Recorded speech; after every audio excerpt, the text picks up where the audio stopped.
All right, problems 6 through 9. On number 6, we're given a graph, and we're told that the graph of the function f is shown.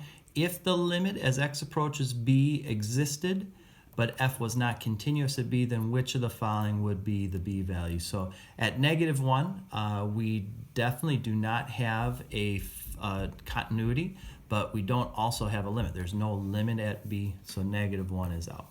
Okay. At 1, we do have a limit, but we're also continuous. Even though that's a sharp turn, there's nothing wrong with 1. That's continuous. Okay. At 2, we definitely have a break. We have a jump discontinuity, but we also don't have a limit coming from the left and the right, so that's out.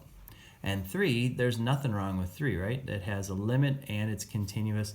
The only one where we have a limit, looks like it equals 2, but it's not a continuous because of the hole in the graph, was at 0. So not too bad to start with there.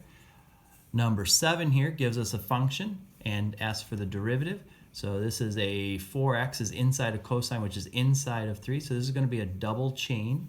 We're going to do the derivative, the outer one first. So it's going to be 3. Drop that down to a 2. Leave everything inside the same. Times the derivative of cosine, which is negative sine. Leave the 4x alone. Times the derivative of 4x, which is 4. So now I've got 3 times negative times 4. That's going to give me a -12, and the only one that has a -12 in it is option B. Okay. And the rest of it does follow correctly too, but that right there is our answer. All right, so a double chain on that one. Then we get this one. It says if the derivative was equal to the absolute value of x minus 2, which of the following could be the original function? And you can spend a lot of time thinking and talking yourself into a lot of these answers. There's one little thing, again, that, and I don't necessarily like when the AP tries to trick you, but this one is one of those where if you see something, it makes this a little bit easier. The derivative is the absolute value. We know absolute values are always positive. So therefore, our derivative is positive, and if my derivative is positive, that means that my function is increasing. So I'm looking for a function that's always increasing. This one has some decreasing to it.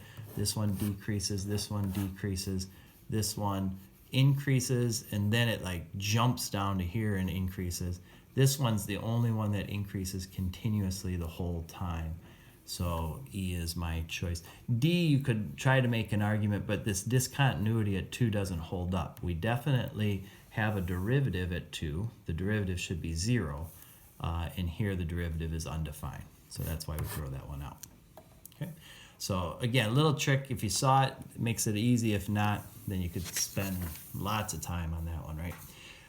Then our last one gives us the limit of this right here. And if you put 0 in, you would have gotten 0 over 0, which would have made you think to use L'Hopital's rule. And there isn't anything wrong with L'Hopital's rule. You could kind of go that route if you want. Or you could recognize that this is the definition of the derivative of a function. So in other words, this 3 pi over 2 is kind of where the x normally would be. So we'd have f of x plus delta x minus f of x over delta x. The h is kind of in that delta x spot. And so we're saying, okay, the function is cosine x. What's the derivative of cosine x? And that would be negative sine x. Okay, so that's what the limit would represent. And then what they did was, instead of using x, they just went ahead and threw 3 pi over 2. So really, what they're asking us to do is to find the negative sine of 3 pi over 2. Now, if you did L'Hopital's, you'd get to the same conclusion, and then we have to know what that equals. So sine of 3 pi over 2 is -1. We're taking the opposite of it, and so we end up with A. Okay. Again, back to that definition. Don't know if they're going to have that on our exam or not, but if you see something like that, you got to be thinking derivative right away.